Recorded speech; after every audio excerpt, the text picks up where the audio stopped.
Nosso tema de hoje, Deus tem um plano para a sua vida. Uai, pastor, não foi isso que você falou de manhã? Foi.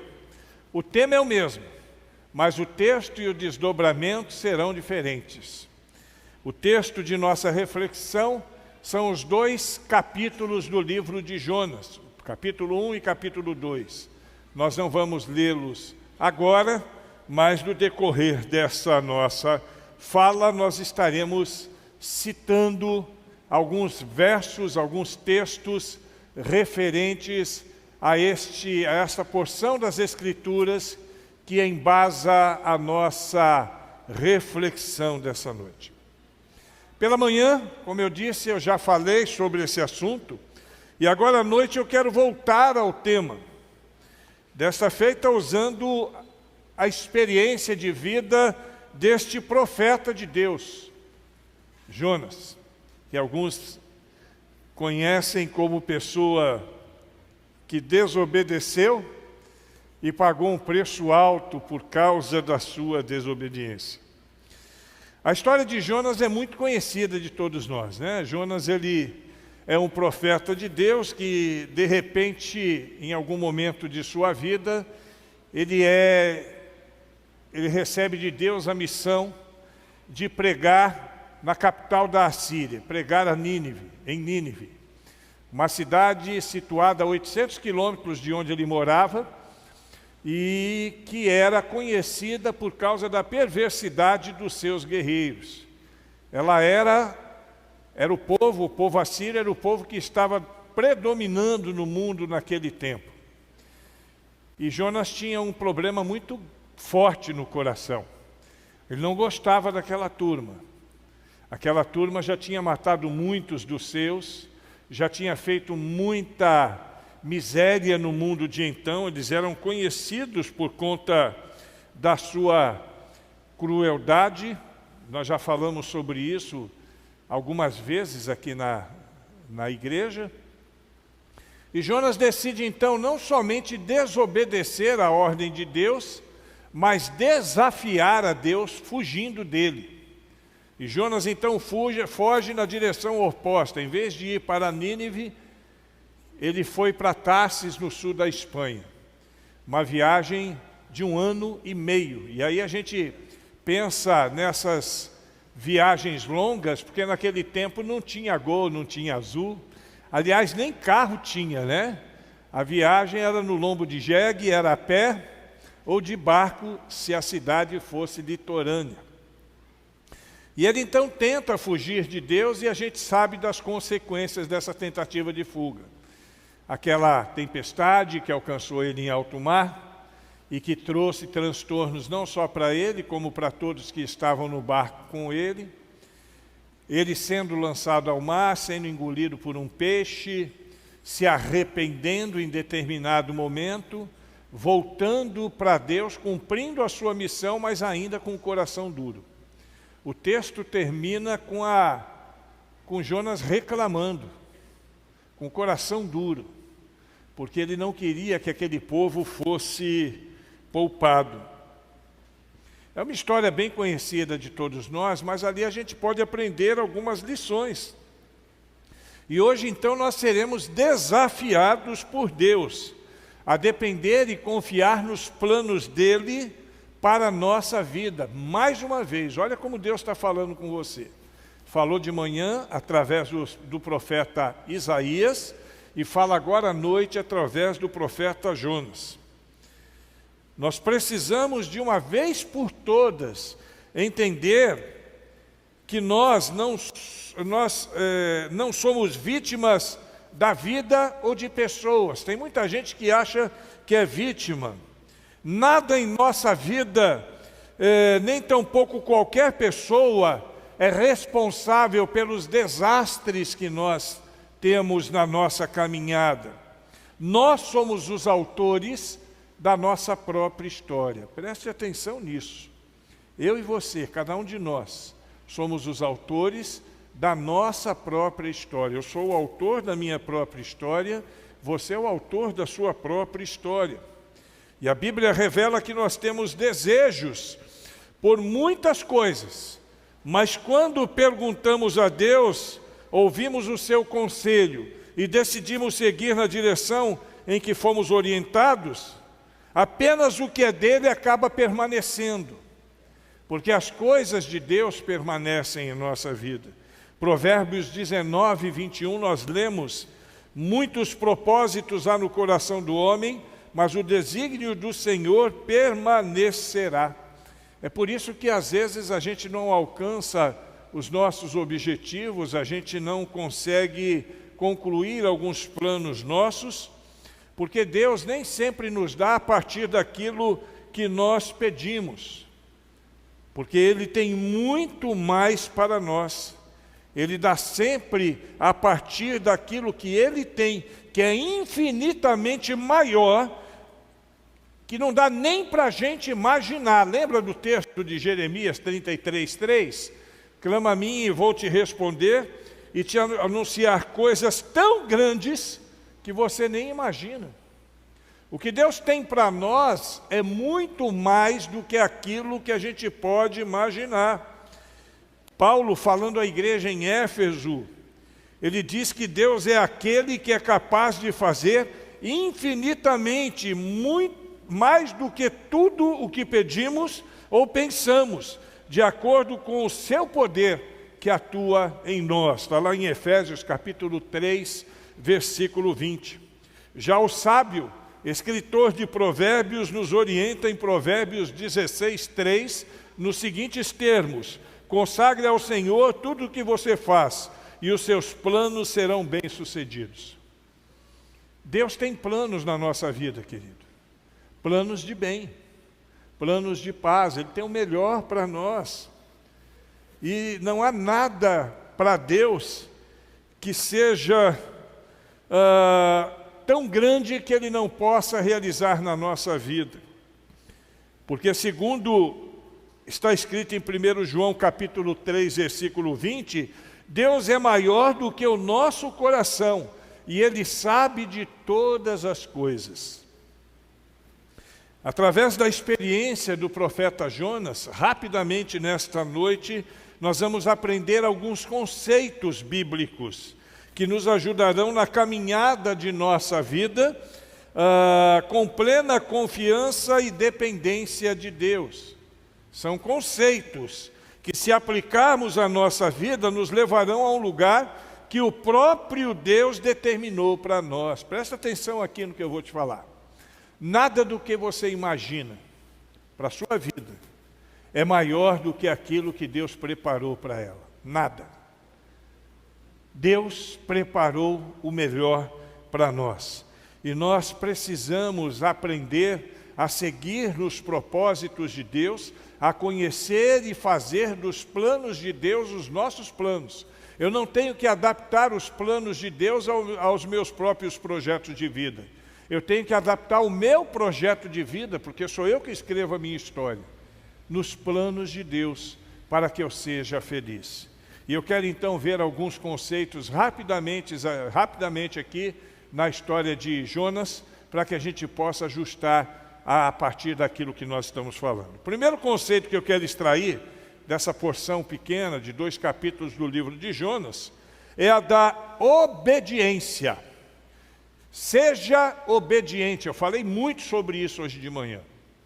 Falei sobre consequências da desobediência. Falei sobre as bênçãos da obediência.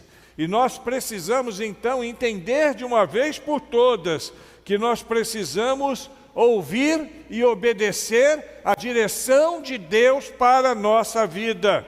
Jonas capítulo 1, dos versículos 2 e 3, na parte A, nós lemos: veio a palavra do Senhor a Jonas, filho de Amitai, dizendo: dispõe-te e vai à grande cidade de Nínive, e clama contra ela, porque a sua malícia subiu até mim. Jonas se dispôs, mas para fugir da presença do Senhor, para Tarsis, lá no sul da Espanha, do outro lado do mundo. O ápice da nossa vida, o ápice da sua vida, está em viver a vontade de Deus. E existe uma urgência naquilo que Deus nos pede. Quando Deus ele determina, quando Ele prepara um projeto para a nossa vida, Ele sabe exatamente o que Ele está fazendo. Para Jonas era meio que inconcebível. Eu imagino que Jonas, no mínimo, pensou assim: eu acho que Deus se enganou em alguma coisa aí. Como é que Ele vai me mandar para um lugar daquele? Chegar no lugar daquela, aquela turma vai me empalar, que era uma das práticas que ele tinha. Sabe o que era empalação? Era colocar o camarada sentado numa estaca de madeira, até sair por cima. Empalamento. Eles cortavam as extremidades do corpo das pessoas. Eles furavam os olhos, eles arrancavam a língua dos seus inimigos com a mão. Arrancavam a língua dos seus inimigos com a mão. E eu acredito que Jonas tinha todos os motivos da vida para entender, para poder imaginar que seria muito difícil cumprir essa missão. Mas se ele tivesse sido obediente de primeira, ele não teria sofrido as consequências que ele sofreu. Tem muita gente que é igual Jonas, só vai no tranco. Tem muita gente que só vai no tranco. A Rai, ela fala nos seus atendimentos que as pessoas aprendem sob violenta emoção, né? E é verdade, tem muita gente que só vai assim. Se não tomar um tranco na vida, não vai. Se Jonas não tomasse aquele tranco na vida, ele não teria ido. Tinha ido lá para o sul da Espanha, tinha tomado um banho de praia, tinha bebido água de coco, 1 ano e meio para ir, passava uma semana na praia, mais 1 ano e meio para voltar. Quando ele chegasse, já estava tudo destruído. Engano dele. Porque eu vou dizer uma coisa para você, querido. Se você não quiser cumprir o plano de Deus na sua vida, Deus vai levantar outro. Lembra que eu falei? Nós somos os únicos, falei isso hoje de manhã, que podemos atrapalhar o plano de Deus no sentido de nossa vida. Não o plano de Deus, mas na nossa vida. Eu posso dizer não. Deus me deu esse direito. Mas se eu disser não, tem bilhões de pessoas que Ele vai mandar fazer. E é como eu disse de manhã, se ninguém quiser fazer, Ele levanta a pedra. Se ninguém quiser falar, Ele levanta um jegue. Mas Ele fará, porque Deus é fiel. Não dá para vivermos uma vida hoje sem fazer aquilo que Deus ordenou. Eu não posso, eu como crente, como cristão que eu sou, você que está em casa nos assistindo também, não dá para viver longe da vontade de Deus.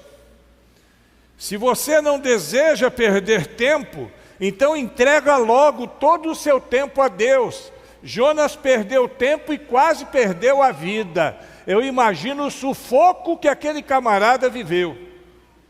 Já pensou? Na hora que jogaram ele na água, vem aquele peixão com uma boca aberta desse tamanho assim, o vap, engoliu o camarada, ele já quase se afogando. Que situação difícil. Tem muita gente que tem que chegar na beira da morte para poder abrir os olhos, né? Abrir os olhos para Deus. Enquanto que a nossa prioridade deve ser servir a Deus. O restante, queridos, se ajusta. Nossa prioridade é servir a Deus. O restante se ajusta. O que Deus te pediu para fazer que você não fez ainda? Será que Deus já deu alguma missão para você? Você que está em casa também, será que você já recebeu alguma missão de Deus e não cumpriu? Efésios capítulo 2, versículo 10 é muito claro, quando diz assim: somos feituras dele, criados em Cristo Jesus para as boas obras, as quais Deus de antemão preparou para que andássemos nela. Não há mínima, irmãos, de assumir o nosso destino, de você assumir o seu destino, sem obedecer à voz e à direção de Deus para você. A obediência, queridos, é pré-requisito fundamental para se chegar no lugar que Deus determinou que você vai chegar. Você quer chegar nos lugares que Deus preparou para você? Tem muita gente que eu chamo de crente escatológico. O crente escatológico é aquele crente que só está esperando a morte chegar. Está vivendo a síndrome de Raul Seixas, com a boca escancarada, cheia de dentes, esperando a morte chegar. Porque quer ser feliz no céu. Tem muito crente assim, e que não quer fazer absolutamente nada nessa vida. Toma cuidado, irmão. Toma cuidado, que tem perigo de repente, se você vive nessa condição, pode ser até que você nem tenha se convertido ainda. Porque o verdadeiro crente, ele vive para a glória de Deus desde esse tempo. Ele vive para a glória de Deus aqui. Ele se submete à vontade de Deus aqui. Ele vive negando a si mesmo a cada dia, carregando a sua cruz e seguindo a Jesus Cristo. Se alguém está deitado na sua rede ou na sua cama, esperando a morte chegar, porque eu vou para o céu, corre o risco dessa pessoa nem ser crente. Pode ser que seja crente, mas que ainda não abriu os olhos, né? Aliás, é mais provável que seja crente e que não tenha aberto ainda os seus olhos. Então eu quero chamar tua atenção. Você precisa obedecer. O obedecer é o abecedário do crente, né? Quando você vai para a escola, lá no ensino fundamental, no comecinho, você aprende o A, B, C, D. Na vida cristã você aprende o obedecer. É o abecedário do crente. Nós temos que obedecer a Deus. Se nós não obedecemos a Deus, tem alguma coisa errada em nós, e eu quero desafiar você a olhar para dentro de si e procurar saber o que está errado. Porque a vida de crente não é só vir na igreja 1 ou 2 vezes por semana. Vida de crente não é só se identificar como crente e andar com uma Bíblia embaixo do braço. Vida de crente é uma vida de serviço, uma vida de obediência. É como num grande quartel, em que Jesus é o nosso general e que Ele paga missões para nós todos os dias. Essa linguagem é conhecida pelo França, que é policial, e por outros policiais. Ele paga missões para nós, Ele nos dá missões para cumprirmos. E nesse grande quartel nós precisamos cumprir as missões que Deus deu para nós. Amém?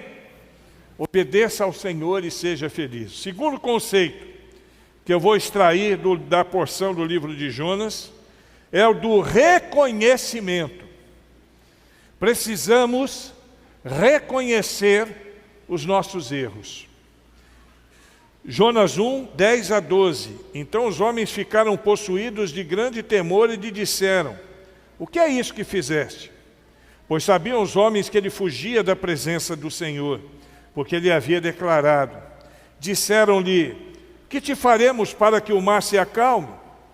Porque o mar se ia tornando cada vez mais tempestuoso.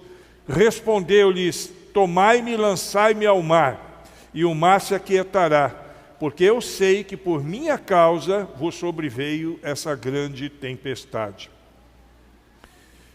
Jonas mostra para mim aqui que ele é crente de verdade. Jonas era crente, apesar de toda essa dificuldade, porque ele reconheceu o seu erro. Ele podia ter ficado da dele, né? Estava lá embaixo dormindo, ninguém conhecia ele. Chegaram lá, a maior agonia no barco, uma tempestade terrível. Aí perguntaram para ele: você é quem? Quem é você afinal? O que você está fazendo dormindo aqui? Ele podia ter dito qualquer coisa. Não, eu sou um errante da vida aí, estou doente, é por isso que eu estou dormindo, alguma coisa assim. Mas ele, com toda a determinação e coragem, assumiu quem era. Eu sou hebreu, e isso está acontecendo, sirvo ao Deus, ao Senhor dos céus e da terra, e isso está acontecendo porque eu sou desobediente. Eu reconheço que eu sou desobediente. Não foram as pessoas que jogaram Jonas no mar, foi ele que entrou no barco errado. Preste atenção nisso. Não foi que jogaram ele no mar, ele entrou no barco errado. Não era para ele estar naquele barco, não era para ele ir para Tarsis, era para ele ir para Nínive. E se ele estivesse indo para Nínive, ele não tinha vivido aquela situação dramática de sua vida. Tem muita gente vivendo situação dramática, porque é desobediente, porque é rebelde, porque está fugindo de Deus, ou melhor, tentando fugir de Deus, que de Deus ninguém foge.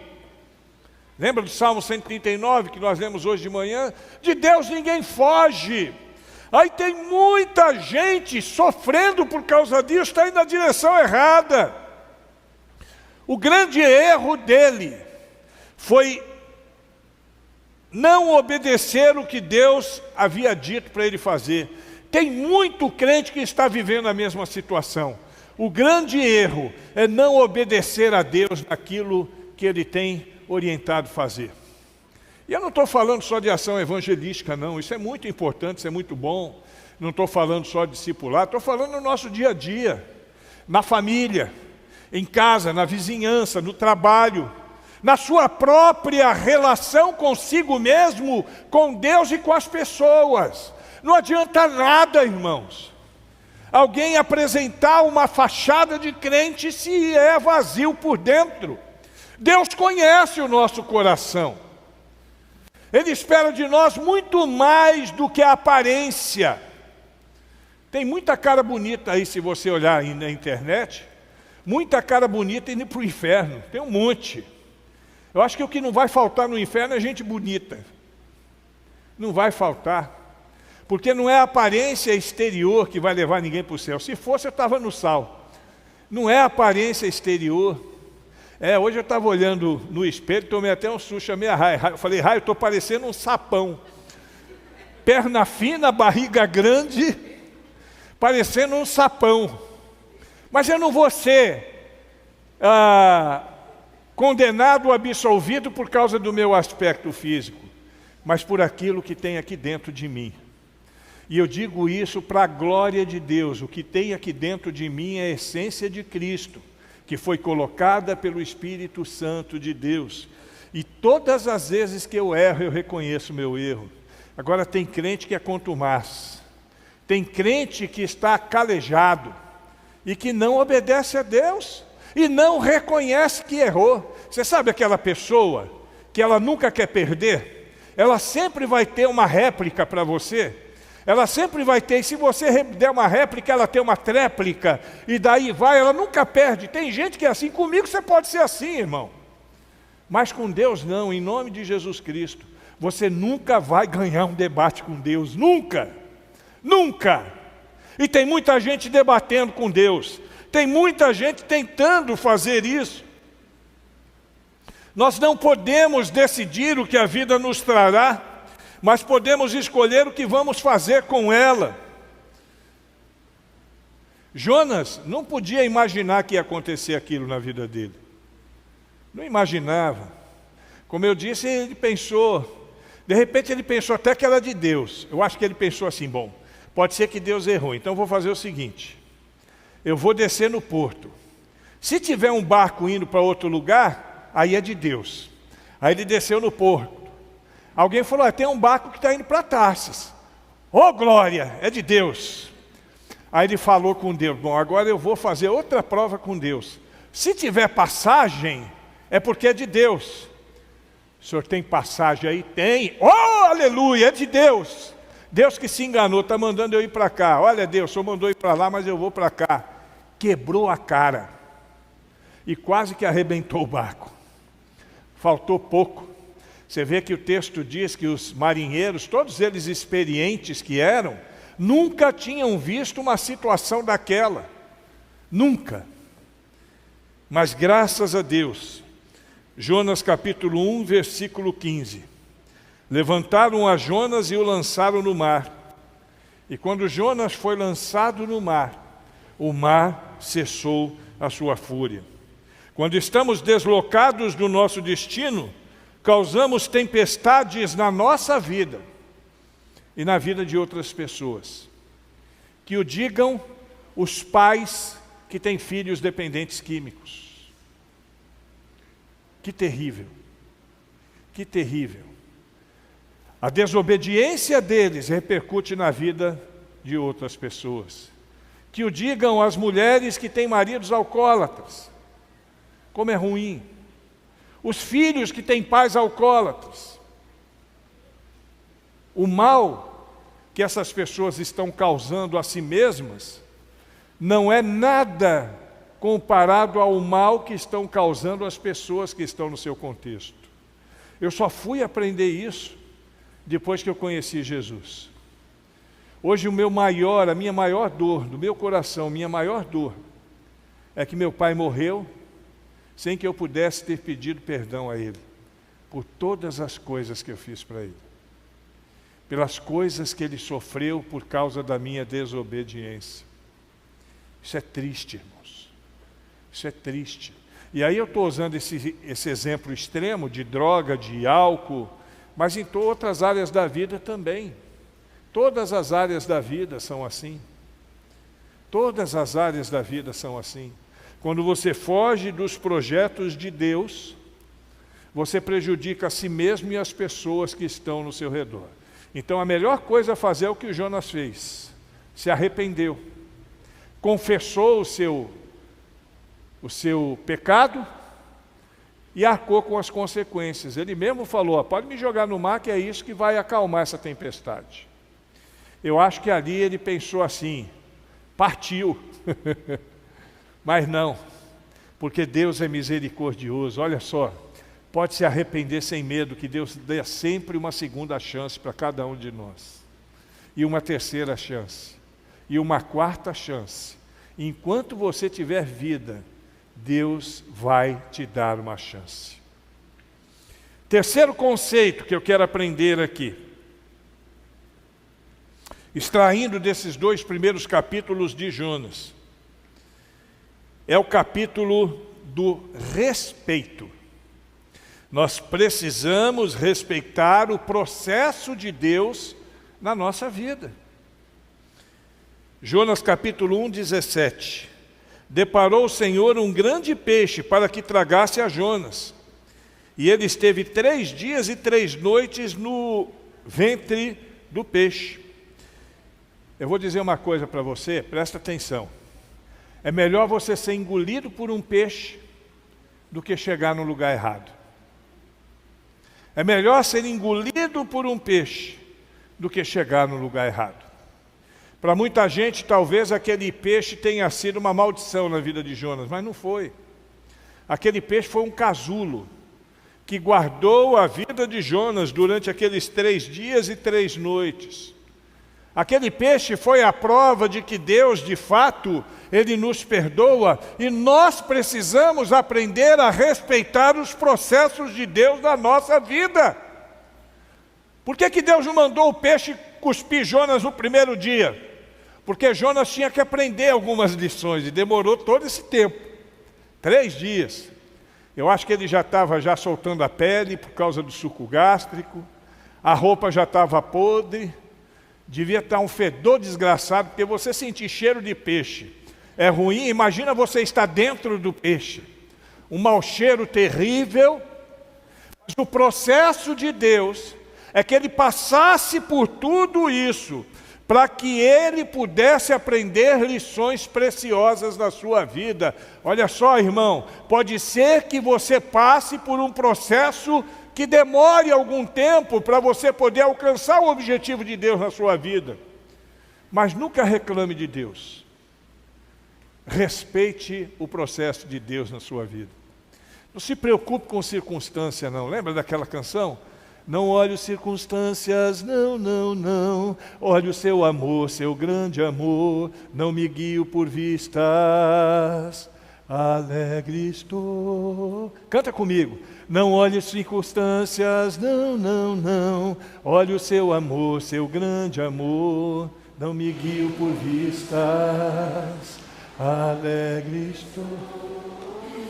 Não são as consequências, não são as circunstâncias da vida, não, irmão.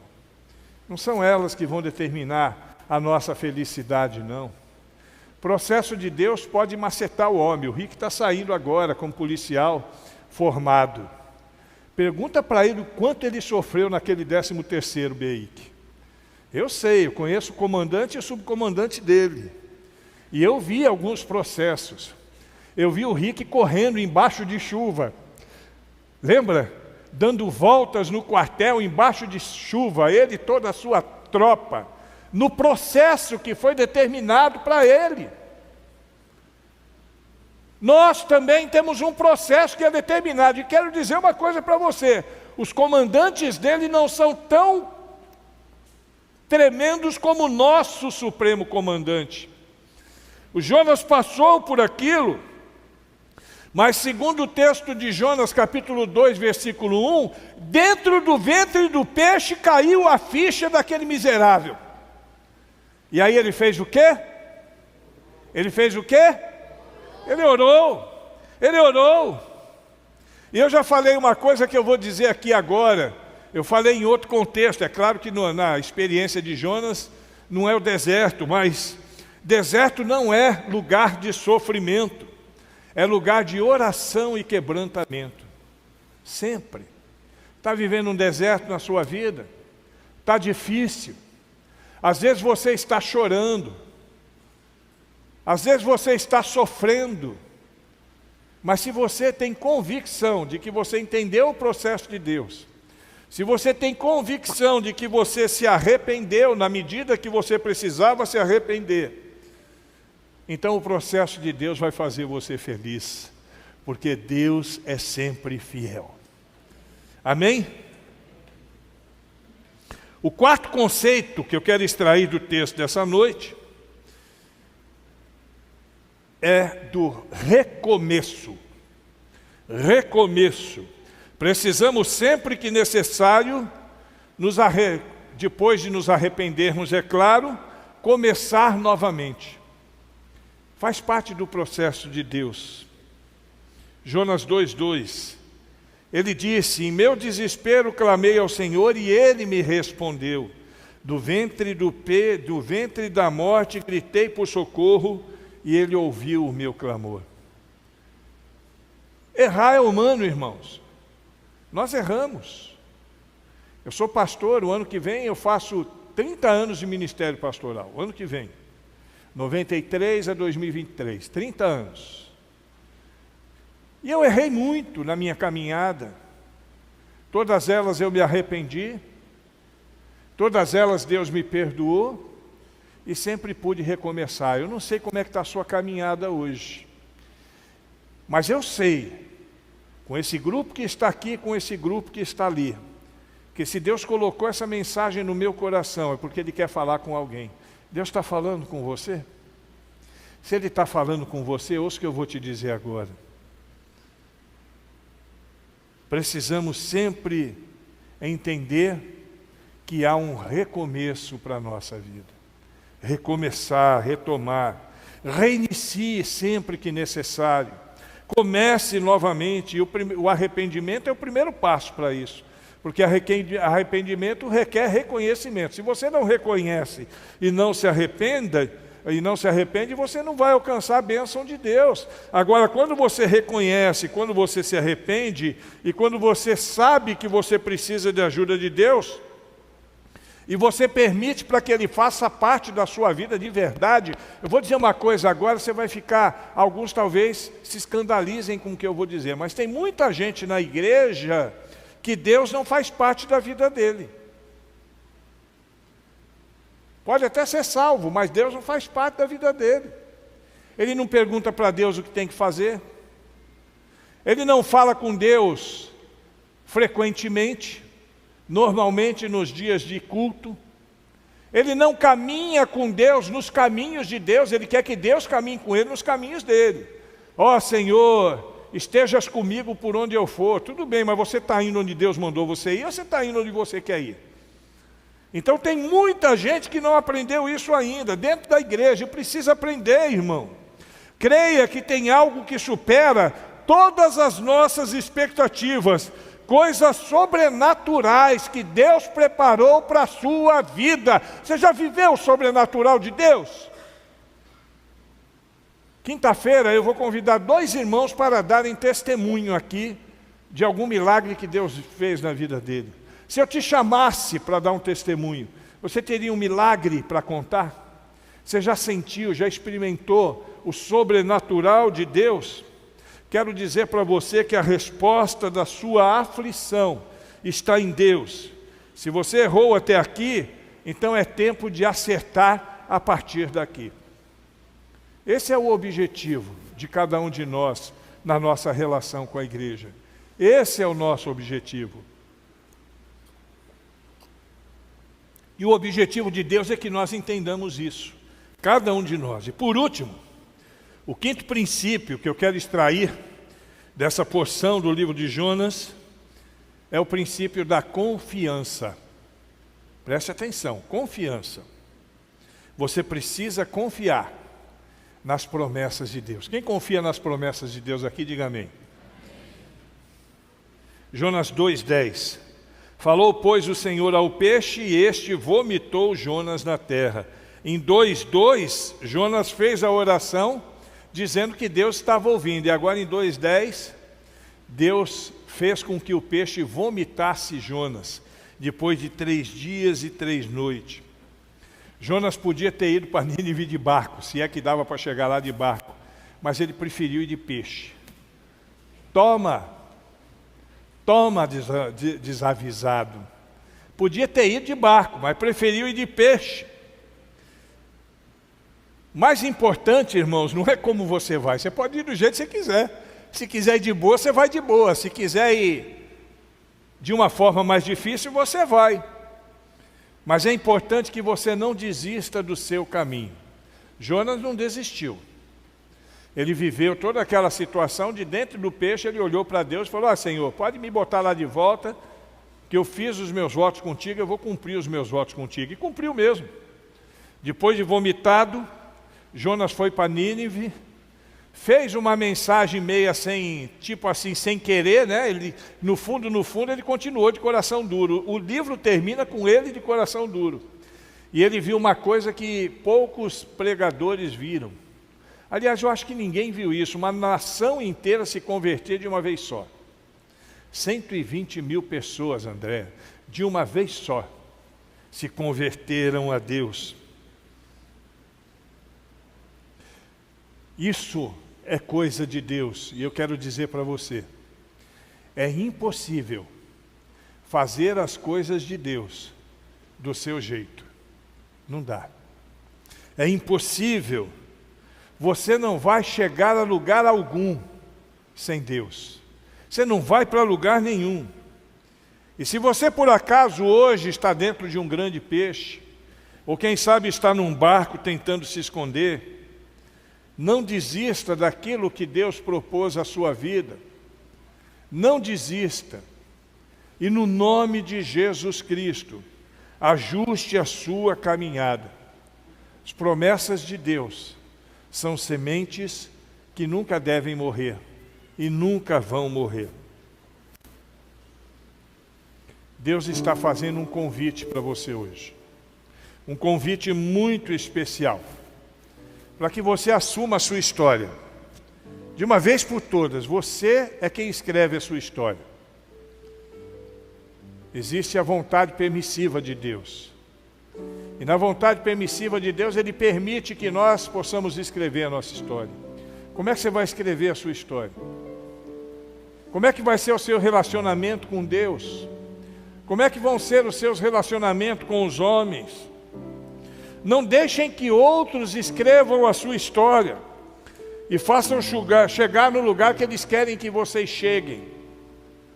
Escreva a sua história em consonância com a vontade de Deus, para que você possa chegar onde Deus quer que você chegue. É por isso que a cada manhã, por causa disso, diz a palavra de Deus que a cada manhã Deus renova a misericórdia na nossa vida. Porque se você precisar recomeçar toda manhã, Deus te garante esse suporte. Os homens pode ser que não, né? Um patrão às vezes dá uma oportunidade para o empregado, dá até a segunda, mas na terceira manda embora. Deus nunca vai te demitir. A não ser que você queira por si só sair, você nunca vai ser demitido. Mas você precisa assumir o seu destino, deixando Deus conduzir sua vida, ouvindo e obedecendo a direção de Deus, reconhecendo os seus erros, respeitando o processo de Deus em sua vida, arrependendo-se e começando novamente, e confiando nas promessas do Senhor.